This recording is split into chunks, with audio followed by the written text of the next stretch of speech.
It's been less than a week since Hurricane Michael ravaged the Gulf Coast and the Panama City, Mexico Beach area.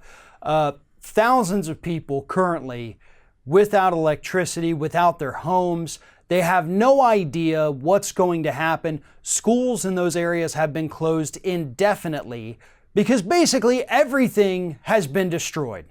I'm sure at this point we've seen the news reports.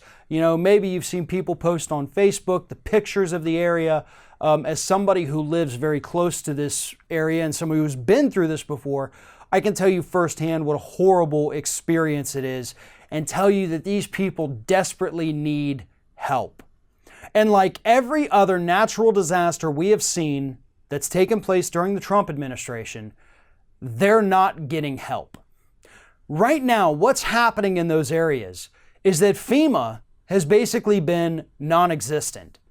What we're seeing are people coming in, average everyday American citizens volunteering and coming down here, bringing food, water, diapers, baby formula, all kinds of stuff out of the goodness of their own hearts, because the federal government's response to Hurricane Michael has been so abysmal that they know if they don't go down here and help these people, they won't get any help.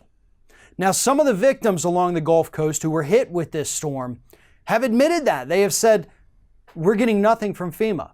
If it were not for these volunteers coming from out of state or down the road or wherever it is, we'd have nothing. We'd have no clean water. We'd have no diapers for our newborn baby. We would have nothing.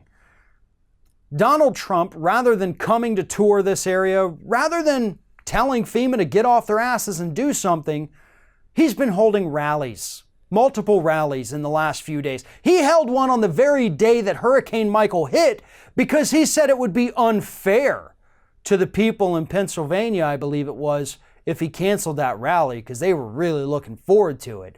So no hurricane's gonna, interrupt his little rally and his campaigns that he's doing for all these idiot Republicans. People are suffering. Andrew Gillum, the young progressive superstar in the state of Florida running for governor, he actually has suspended his campaign. He's been out there with a chainsaw helping clear roads and get fallen limbs and trees out of the way so rescue workers can come through. Ron DeSantis, his Republican challenger, is not doing that. Rick Scott, our current governor, who's also running for Senate, isn't doing that. There's not enough people helping these people. There's not enough people bringing in the aid that they need. FEMA's not getting it done. The federal government's not getting it done.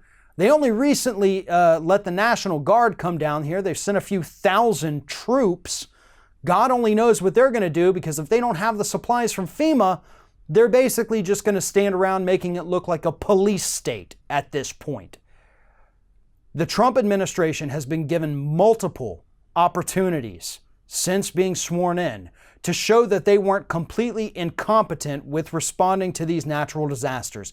And literally every time, every single natural disaster we have had, this administration has failed.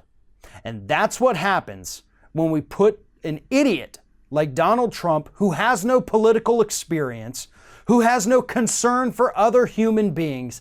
That's what happens when we put a guy like that in the White House. People suffer, and they're suffering right now along the Gulf Coast and all the areas that were just recently ravaged by Hurricane Michael. Trump doesn't care. The Republicans running for office here in the state of Florida don't seem to care. The only way that these people are getting aid is because luckily there's still enough American citizens out there who are concerned about other people, and they've donated their time, their money, and their supplies to come over here and help.